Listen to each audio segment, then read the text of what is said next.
Welcome to NCERT Complete Cover Series. Useful for all competitive exams. Hello everyone, स्वागत है आपका NCERT complete cover series में, जिसमें आज का हमारा टॉपिक है क्लास 6 की हिस्ट्री का 10th और लास्ट चैप्टर। तो आज ये किताब पूरी यहाँ खत्म होने जा रही है और इस पूरी सीरीज में हम 6 to 12 की सारी एनसीईआरटीज को कवर करने जा रहे हैं। तो इस तरह की यूजफुल सीरीज देखने के लिए आप हमारे चैनल को सब्सक्राइब करके बेल को ऑल आइकन पर सिलेक्ट कर लें, ताकि आपको सारे नए वीडियोस का नोटिफिकेशन सबसे पहले मिलता रहे। तो बिना देरी के स्टार्ट करते हैं आज। वेलकम टू संकल्प फॉर टीचिंग करियर। लें ऐसा संकल्प जो आपको कामयाब बना दे। तो आज का हमारा टॉपिक है क्लास 6 की हिस्ट्री का 10वां और इस वीडियो सीरीज का लास्ट चैप्टर। चैप्टर का नाम है इमारतें, चित्र तथा किताबें। और इसके नाम से ही पता चल रहा है कि इसमें हम ऐतिहासिक इमारतें, ऐतिहासिक चित्र और ऐतिहासिक किताबों के बारे में स्टडी करने वाले हैं। बिना देरी के स्टार्ट करते हैं। पहला क्वेश्चन है, लोह स्तंभ की क्या विशेषताएं हैं? लोह स्तंभ, जैसा कि साइड में आपको चित्र में दिख रहा होगा, ये दिल्ली के दक्षिणी क्षेत्र में मेहरौली के पास कुतुब मीनार के पास में बना हुआ स्तंभ है। इसके इतिहास के बारे में जानते हैं। दिल्ली के कुतुब मीनार के पास स्थित लोह स्तंभ का निर्माण गुप्त शासक चंद्रगुप्त द्वितीय ने करवाया। ध्यान रखना है, किसने करवाया? चंद्रगुप्त द्वितीय ने। दूसरा पॉइंट है, इसकी ऊंचाई 7.2 मीटर और वजन 3 टन से भी ज़्यादा है। ये इसकी एक और विशेषता है, आपको ध्यान रखनी है। इसका निर्माण आज से 1500 साल यानी 500 ईस्वी पहले हुआ था। काफ़ी पुराने टाइम का इसका इतिहास है। फोर्थ है, और आश्चर्य की बात यह है कि इसमें आज तक जंग नहीं लगा है, इसीलिए ये अपने आप में एक विशेष महत्व रखता है कि इतने 1500 के आसपास साल है हो गए इसको बने हुए, उसके बाद भी इसमें जंग नहीं लगा। यानी इतने पुराने टाइम में भी धातु का ज्ञान बहुत ज़्यादा था लोगों को, उन्होंने इसको विशेष प्रकार से बनाया और उस कारण से आज तक इसमें जंग नहीं लगा। बढ़ते हैं नेक्स्ट, दूसरे क्वेश्चन की तरफ। दूसरा क्वेश्चन है, स्तूप निर्माण की विशेषताओं का वर्णन कीजिए। तो ये इस तरह का एक स्तूप होता है, जैसा कि चित्र आपके सामने दे रखा है। अब पढ़ते हैं इसके बारे में। स्तूप का शाब्दिक अर्थ टीला होता है। ये शाब्दिक अर्थ एग्जाम में पूछा जा सकता है, इसलिए आपको ध्यान रखना है इसका शाब्दिक अर्थ टीला। दूसरा है, प्राय सभी स्तूप में एक छोटा सा डिब्बा रखा रहता है, जिसे धातु मंजूषा कहते हैं। इन डिब्बों में बुद्ध व उनके अनुयायियों के अवशेष जैसे दांत, हड्डियां या राख रखे होते हैं।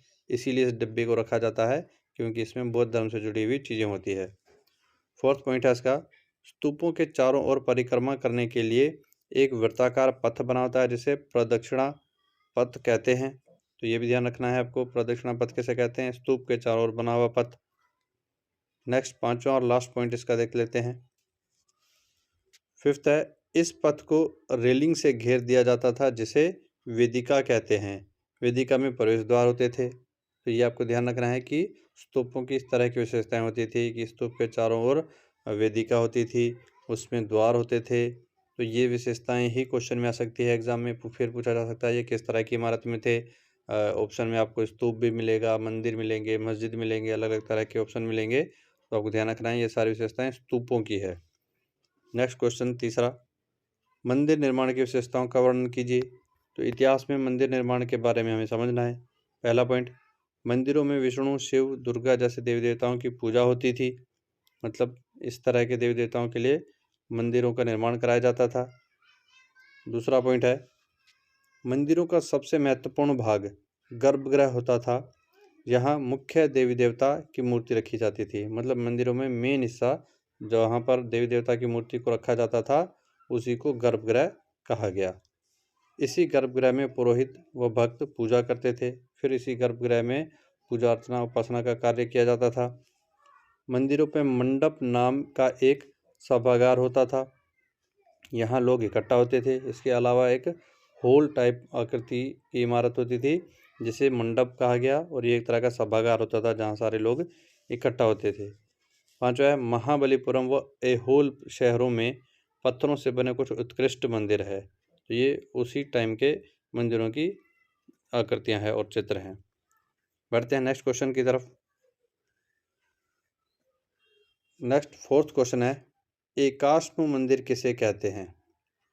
एक ही विशाल पहाड़ी को काटकर बनाए गए मंदिर को एकाश्म मंदिर कहते हैं, जैसे महाबलीपुरम के मंदिर। तो जैसे कि अभी हमने चित्र में भी देखे थे, ऐतिहासिक मंदिरों को पहाड़ को काट करके उसी में डिजाइन दे करके बनाया जाता था। तो एक ही पहाड़ को काट करके बनाए गए मंदिरों को एकाश्म मंदिर कहते हैं। 5वां क्वेश्चन है, स्तूप तथा मंदिर किन लोगों द्वारा बनाए जाते थे? मतलब कौन से लोग थे जो इनका निर्माण करते थे? तो स्तूप व मंदिर निर्माण में अत्यधिक धन खर्च होता था, इसलिए केवल राजा रानी ही इनका निर्माण कराते थे, क्योंकि मंदिर को बनाने में एक तो बहुत टाइम लगता है, बहुत मेहनत लगती है, बहुत पैसा लगता है। तो आम इंसानों के बस की बात तो थी नहीं इनको बनाना, इसलिए राजा रानी ही इनका निर्माण करते थे।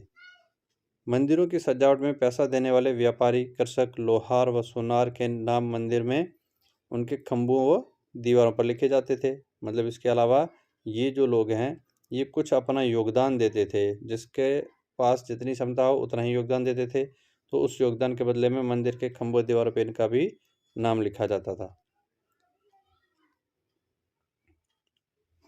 नेक्स्ट 6वां क्वेश्चन, अजंता की चित्रकारी का वर्णन कीजिए। अजंता मतलब अजंता की गुफाएं। अजंता की गुफाओं की चित्रकारी के बारे में समझना है। फर्स्ट पॉइंट, अजंता पहाड़ों में सैकड़ों सालों तक कई गुफाएं खोदी गई। तो अजंता के पहाड़ों में ये गुफाएं खोदी गई, इसलिए इनको अजंता गुफाएं कहते हैं। इनमें से ज़्यादातर बौद्ध भिक्षुओं के लिए बनाए गए विहार थे। मतलब ज़्यादातर जो बौद्ध भिक्षु होते थे, जिन क्षेत्रों में वो निवास करते थे, उनको विहार कहा गया। तो इनके विहार के लिए ही ये गुफाएं बनाई गई काफ़ी। थर्ड है, इनमें बने चित्रों के रंग 1500 साल बाद भी चमकदार हैं। ये रंग पौधे तथा खनिजों से बनाए गए थे। मतलब उस टाइम की जो चित्रकारी है वो आज भी चमक रही है।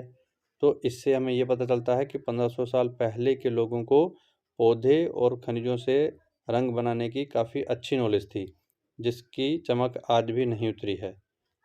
बढ़ते हैं नेक्स्ट 7वें क्वेश्चन की तरफ।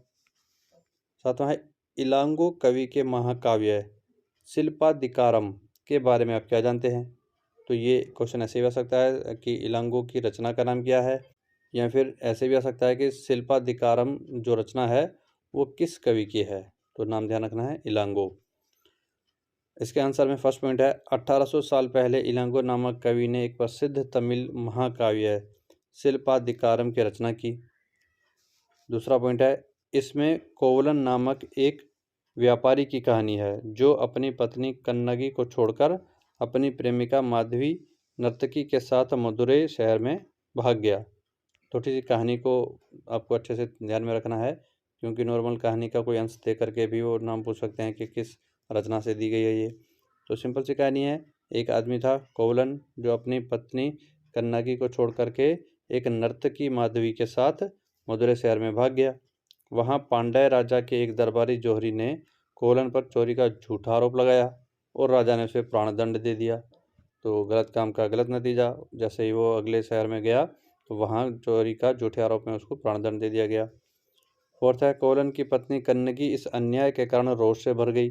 हालांकि कन्नगी के साथ भी अन्याय हुआ था, क्योंकि उसको वो छोड़ गया था, लेकिन फिर भी उसको ये अन्याय लगा कि चोरी का झूठा आरोप लगा था, उसके कारण क्यों उसको मौत की सज़ा सुनाई गई। इससे वो रोष में भर गई और उसने मदुरै शहर का विनाश कर डाला। तो ध्यान रखना है कि ये जो कहानी हमने कन्नगी और कोवलन के बारे में पढ़ी, ये किस रचना से थी या इसके कवि कौन थे, दोनों अच्छे से आपको ध्यान रख लेने हैं। नेक्स्ट 8वां क्वेश्चन है, पुराणों में क्या शिक्षा दी गई? पहला पॉइंट है, पुराण का शाब्दिक अर्थ है प्राचीन और इनकी संख्या 18 है। शाब्दिक अर्थ भी पता होना चाहिए, टोटल संख्या क्या है वो भी पता होनी चाहिए। इनमें विष्णु, शिव, दुर्गा या पार्वती जैसे देवी देवताओं से जुड़ी कहानियाँ व उनकी पूजा विधियाँ हैं। तो इस तरह की चीज़ें इसमें लिखी गई है, कुछ कहानियाँ देवी देवताओं के बारे में और उपासना की विधियाँ। अधिकतर पुराण सरल संस्कृत श्लोक में लिखे गए, जिनका पाठ पुजारी मंदिरों में करते थे। स्त्रियां व शूद्र, जिन्हें वेद पढ़ने की अनुमति नहीं थी, लेकिन वे पुराण पाठ को सुन सकते थे। तो पुराण जो श्लोक के रूप में रचे गए थे, इनका पाठ किया जाता था, मतलब गायन रूप में इनको लोगों को सुनाया जाता था। तो स्त्रियां और शूद्र इन्हें सुन सकती थी, लेकिन वेद पढ़ने की अनुमति इनको नहीं थी। इस चीज़ पर विशेष ध्यान रखना है, क्वेश्चन के रूप में ये पूछा जा सकता है। बढ़ते हैं नेक्स्ट क्वेश्चन की तरफ। 9वां क्वेश्चन, महाभारत महाकाव्य पर टिप्पणी कीजिए। मतलब महाभारत के बारे में क्या जानते हैं आप? तो शॉर्ट में बताना है, महाभारत पांडवों और कौरवों के बीच हस्तिनापुर की सत्ता के युद्ध की कहानी है। महाभारत व पुराण दोनों का संकलन महर्षि वेदव्यास ने किया। श्रीमद् भगवत गीता महाभारत का ही एक अंश है। ये महाभारत से जुड़ी जानकारी शॉर्ट जानकारी है, क्योंकि एनसीईआरटी में इतनी ही दी गई है, तो फिलहाल आपको इतनी ही ध्यान रखनी है। बढ़ते हैं अपने नेक्स्ट क्वेश्चन की तरफ। 10वां और आज की वीडियो का लास्ट क्वेश्चन, रामायण महाकाव्य पर टिप्पणी कीजिए। तो पहला पॉइंट है, रामायण अयोध्या कौशल के राजकुमार श्री राम की कहानी है। तो यहाँ एक थोड़ी स्पेशल जानकारी ये है कि अयोध्या जो थी वो किस प्रांत में पड़ती थी, कौशल। ये काफ़ी लोगों को नहीं पता होगा, तो ये भी एक नंबर का क्वेश्चन आपको ध्यान रखना है। नेक्स्ट है, उनके वनवास में रावण द्वारा उनकी पत्नी सीता के अपहरण के कारण राम ने रावण का वध किया। ये पूरी रामायण की कहानी को शॉर्ट में बताया गया है। और रामायण के लेखक महर्षि वाल्मीकि थे, तो इनके रचयिता, ये भी आपको नाम ध्यान रखना है। तो आज का वीडियो यहाँ कंप्लीट होता है। उम्मीद करता हूँ वीडियो आपको अच्छे से समझ में आया होगा। वीडियो आपके लिए यूज़फुल हो तो वीडियो को लाइक, शेयर और सब्सक्राइब करें, और बेल को ऑल आइकन पर प्रेस कर दें, ताकि आपको हमारे सारे नोटिफिकेशंस मिलते रहें।